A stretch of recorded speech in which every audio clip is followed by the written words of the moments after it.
இன்றைய முக்கிய நிகழ்வுகள். ஐந்தாவது முறையாக முதலமைச்சராக பதவியேற்றார் ரங்கசாமி. நமச்சிவாயம், மல்லாடி கிருஷ்ணராவ் அமைச்சர்களாக பதவியேற்பு.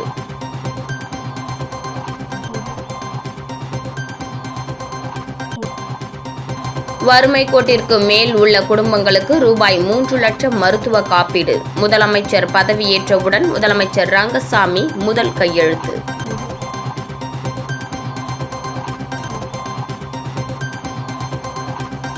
அமைச்சரவையில் காரைக்கால் மாவட்டம் புறக்கணிப்பு. காரைக்காலை சேர்ந்த ஒருவருக்கு அமைச்சர் பதவி வழங்க வேண்டும் என கோரிக்கை. புதுச்சேரியின் 16வது சட்டப்பேரவைக்கான முதலமைச்சராக ரங்கசாமி இன்று 5வது முறையாக பதவியேற்றார். தொடர்ந்து சட்டமன்றத்தில் உள்ள முதல்வர் அலுவலகம் சென்ற அவர் மக்கள் நலன் மற்றும் மாநில வளர்ச்சியை மையமாக கொண்ட 17 முக்கிய கோப்புகளில் கையெழுத்திட்டார். அதனைத் தொடர்ந்து செய்தியாளர்களை சந்தித்த அவர் தேர்தல் வாக்குறுதிகள் அனைத்தும் நிறைவேற்றப்படும் என்றும் விரைவில் பிரதமர் மோடியை சந்திக்க உள்ளதாக தெரிவித்தார்.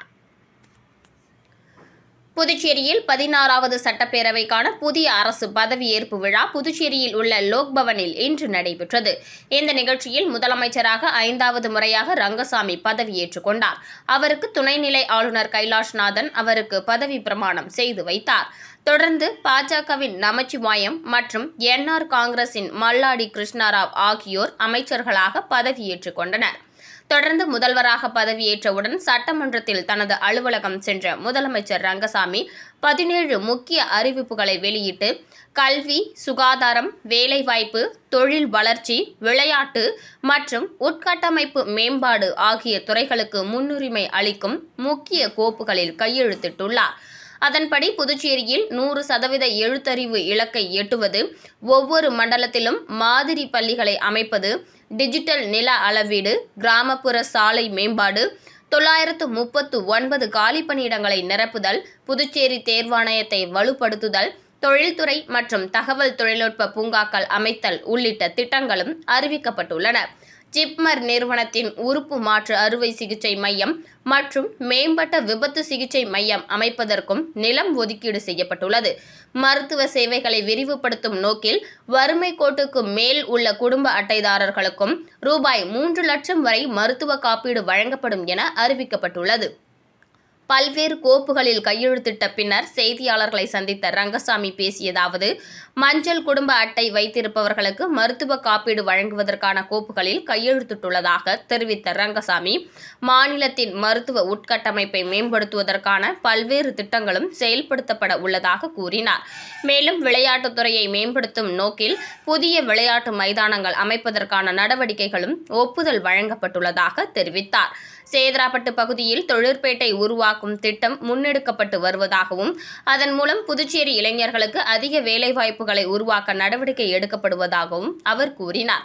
சட்டப்பேரவை உறுப்பினர்களின் பதவியேற்பு விழா ஒரு வாரத்திற்குள் நடைபெறும் என்றும் அதன் பின்னர் தற்காலிக சபாநாயகர் நியமிக்கப்படுவார் என்றும் தெரிவித்தார். அமைச்சர்களுக்கு இலாக்காக்கள் ஒதுக்கப்படும் போது அதிகாரப்பூர்வமாக அறிவிக்கப்படும் என்றும் அவர் கூறினார். மேலும் புதுச்சேரி மாநில வளர்ச்சிக்கு அனைவரது ஒத்துழைப்பும் அவசியம். புதுச்சேரி மக்களுக்கு எனது நன்றியை தெரிவித்துக் கொள்கிறேன் என ரங்கசாமி கூறினார். கடந்த ஆட்சியில் செயல்படுத்தப்பட்ட மக்கள் நலத்திட்டங்கள் மக்களிடம் நேரடியாக சென்றடைந்ததே தேசிய ஜனநாயக கூட்டணி மீண்டும் வெற்றி பெற முக்கிய காரணம் என்றும் அவர் குறிப்பிட்டார். மஞ்சள் அட்டை வைத்திருப்பவர்களுக்கு மாதம் 1000 ரூபாய் வழங்கும் திட்டம் தொடர்பான கோப்புகள் வந்தவுடன் அதிலும் கையெழுத்திடுவேன் என தெரிவித்தார். மேலும் பிரதமர் மோடியை விரைவில் சந்திக்க உள்ளதாகவும் அவர் கூறினார். புதுச்சேரி காரைக்கால் பகுதியை சேர்ந்த சட்டமன்ற உறுப்பினர்களுக்கு அமைச்சர் பதவி வழங்க வேண்டும் என காரைக்கால் கடைமடை விவசாயிகள் சங்க தலைவர் அரசுக்கு வேண்டுகோள் விடுத்துள்ளார். இதுகுறித்து செய்தியாளர்களை சந்தித்த காரைக்கால் கடைமடை விவசாயிகள் சங்க தலைவர் சுரேஷ், 2026 சட்டமன்ற தேர்தல் முடிவடைந்த நிலையில் புதுச்சேரி முதலமைச்சராக ரங்கசாமி பதவியேற்றுள்ள நிலையில் இன்று நடைபெற்ற அமைச்சரவை பதவியேற்பு விழாவில் காரைக்காலை சேர்ந்தவர்கள் அமைச்சராக பதவியேற்கவில்லை. காரைக்கால் மாவட்டம் புதுச்சேரி மாநிலத்தின் நெற்களஞ்சியமாக இருந்து வருகிறது. புதுச்சேரி மாநிலத்தில் புதுச்சேரிக்கு அடுத்து காரைக்கால் தான் அதிக மக்கள் தொகை கொண்ட பகுதியாக உள்ளது. இன்று நடைபெற்ற பதவி பிரமாணத்தின் போது காரைக்கால் பகுதியைச் சேர்ந்த சட்டமன்ற உறுப்பினர்களுக்கு அமைச்சர் பதவி வழங்கப்படும் என எதிர்பார்ப்போடு இருந்த எங்களுக்கு வருத்தமாக உள்ளது. இந்த நிலையில் வரும் 18ஆம் தேதி அல்லது 20ஆம் தேதி மீண்டும் அமைச்சரவை விரிவாக்கம் செய்யப்பட உள்ளதாக தெரிகிறது. அப்போது காரைக்கால் பகுதியில் இருந்து தேர்வு செய்யப்பட்டுள்ள சட்டமன்ற உறுப்பினர்களுக்கு, குறிப்பாக பாஜகவை சேர்ந்தவர்களுக்கு அமைச்சர் பதவி வழங்க வேண்டும் என அவர் தெரிவித்தார்.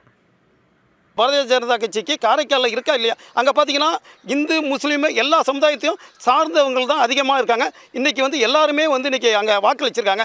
பாரதிய ஜனதாக்கு வாக்களிச்சிருக்கக்கூடிய அதுக்கு அவங்களுக்கு அந்த மத்திய மாநில இருக்கக்கூடிய பொறுப்பாளர்கள் கொடுத்து அழகு பார்க்கணும். அப்போ தான் இன்றைக்கி இருக்கக்கூடிய அந்த என்டிஏ கூட்டணியில் சொல்லக்கூடிய இதுக்கு ஏற்றதாக இருக்கும். நாங்கள் விவசாயிகளுக்கு ஏற்றதாக இருக்குது. இன்றைக்கி எங்களுடைய விவசாயத்துறை மக்கள் முதல்வர் என்ஆர்ஐஆர்டிஏ இருக்குதா சொன்னாங்க. எங்களுக்கு எண்ணற்ற மகிழ்ச்சி. மேலும் பார்த்திங்கன்னா இது காலம் கடத்தாமல் உடனடியாக தீர்வு கொண்டு இருக்கக்கூடிய எங்களுக்கு விவசாயிகளுக்கு ஏகப்பட்ட நிலைப்பாடுகள் ஏகப்பட்ட இது இருக்குது. உடனடியாக எல்லாமே தீர்வு காணணும். திருநள்ளாற்றில் உள்ள உலக பிரசித்தி பெற்ற ஸ்ரீ சனீஸ்வர பகவான் ஆலயத்தில் வைகாசி பிரம்மோற்சவ விழா இன்று கொடியேற்றத்துடன் துவங்கியது. வரும் 27ஆம் தேதி திருத்தேரோட்டமும் 28ஆம் தேதி சனீஸ்வர பகவான் தங்க காக வாகனம் வீதியுலா நடைபெறவுள்ளது. காரைக்கால் அடுத்த திருநள்ளாற்றில் உள்ள உலக பிரசித்தி பெற்ற ஸ்ரீ தர்பானேஸ்வரர் சுவாமி தேவஸ்தானம் ஸ்ரீ சனி பகவான் ஆலயத்தில் இந்த ஆண்டு வைகாசி பிரம்மோற்சவ விழா இன்று கொடியேற்றத்துடன் விமரிசையாக துவங்கியது. கொடியேற்றத்தை முன்னிட்டு ரிஷப கொடியை வீதி உலாவாக எடுத்து சென்று மீண்டும் ஆலயத்திற்கு வந்தடைந்த பின்னர் கொடிமரத்து கணபதிக்கு சிறப்பு அபிஷேகம் மற்றும் ஆராதனை நடைபெற்றது. அதனைத் தொடர்ந்து வேத மந்திரங்கள், மங்கள வாத்தியங்கள் முழங்க கொடியேற்றப்பட்டது. கொடியேற்றத்தை தொடர்ந்து பஞ்சமூர்த்திகள் வீதி உலா நடைபெற்றது. நிகழ்ச்சியில் ஏராளமான பக்தர்கள் கலந்து கொண்டு சுவாமி தரிசனம் செய்தனர். விழாவின் முக்கிய நிகழ்ச்சிகளான 27ஆம் தேதி திருத்தேரோட்டமும் 28ஆம் தேதி சனி பகவான் தங்க காக்கை வாகனத்தில் வீதி உலாவும் நடைபெறவுள்ளது.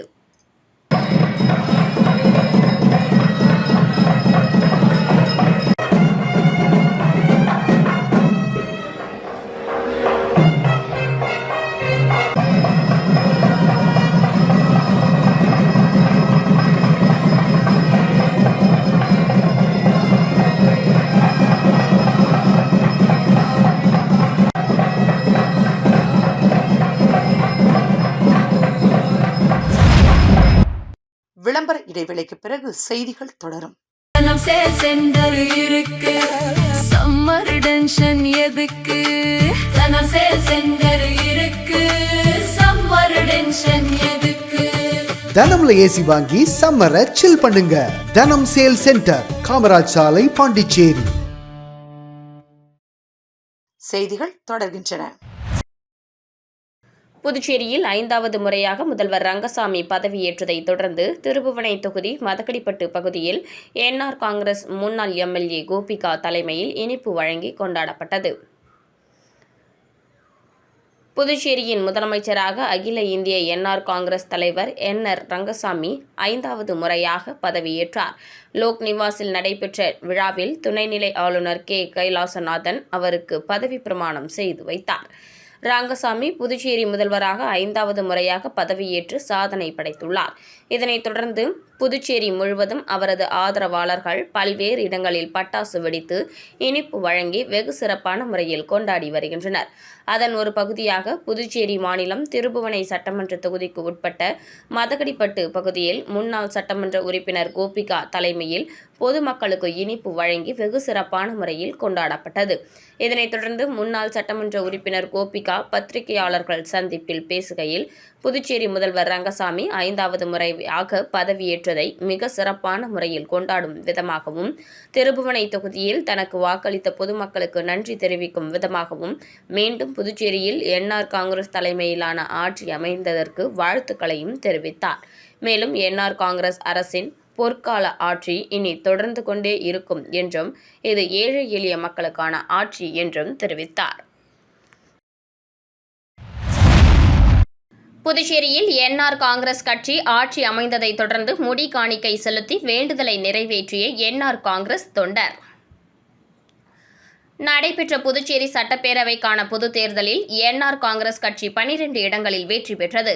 மேலும் கூட்டணி கட்சிகளின் அடிப்படையில் என்ஆர் காங்கிரஸ் அரசு அமைத்து முதல்வராக ரங்கசாமி பதவியேற்றுள்ளார்.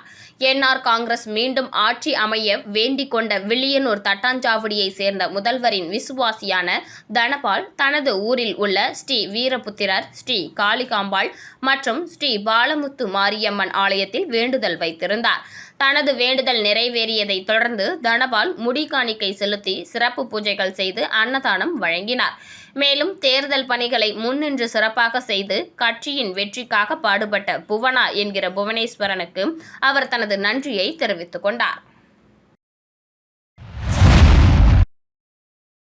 புதுச்சேரி முதல்வராக பதவியேற்கும் ரங்கசாமிக்கு வாழ்த்து தெரிவித்து திருப்பட்டினத்தில் என்ஆர் காங்கிரஸ் சார்பில் பட்டாசு வெடித்து கொண்டாட்டம்.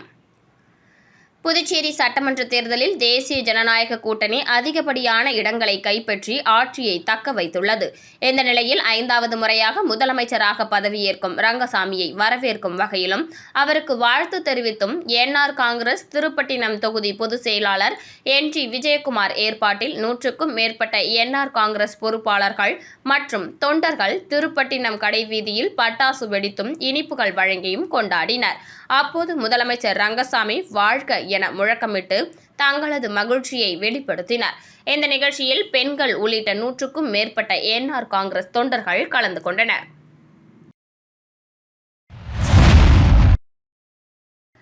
காரைக்கால் சமத்துவபுரம் பகுதியில் நாய் மற்றும் பூனைகளுக்கு விஷம் வைத்து கொன்றவர் மீது நகர காவல் நிலையத்தில் வழக்கு பதிவு.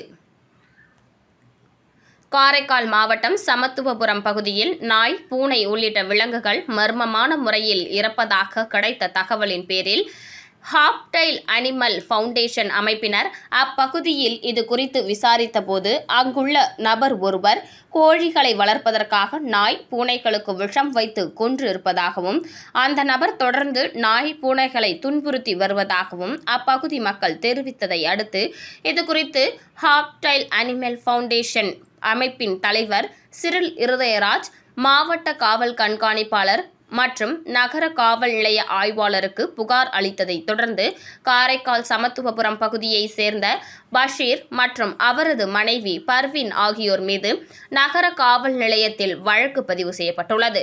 அப்பகுதியில் இறந்த பூனைகளுக்கு காரைக்கால் கால்நடை பராமரிப்புத்துறை அலுவலகத்தில் உள்ள கால்நடை மருத்துவமனையில் உடற்கூறு ஆய்வு செய்யப்பட்டு வருகிறது. இதுகுறித்து செய்தியாளர்களிடம் பேசிய சிறில் இருதயராஜ், விலங்குகளுக்கு உணவளிக்க முடியாவிட்டால் விட்டுவிடுங்கள், மாறாக அதனை துன்புறுத்தாதீர்கள் என பொதுமக்களுக்கு வேண்டுகோள் விடுத்துள்ளார். மீண்டும் இன்றைய முக்கிய நிகழ்வுகள். 5வது முறையாக முதலமைச்சராக பதவியேற்றார் ரங்கசாமி. நமச்சிவாயம், மல்லாடி கிருஷ்ணராவ் அமைச்சர்களாக பதவியேற்பு.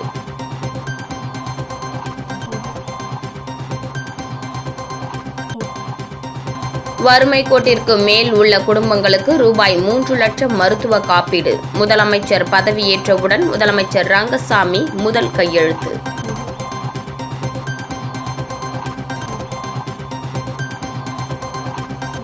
அமைச்சரவையில் காரைக்கால் மாவட்டம் புறக்கணிப்பு.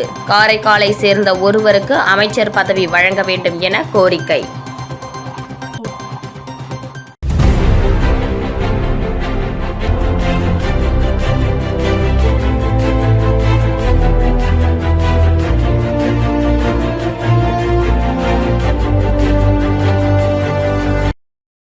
செய்திகளை உடனுக்குடன் தெரிந்து கொள்ள ஆஸ்கார் யூடியூப் சேனலை சப்ஸ்கிரைப் செய்யவும்.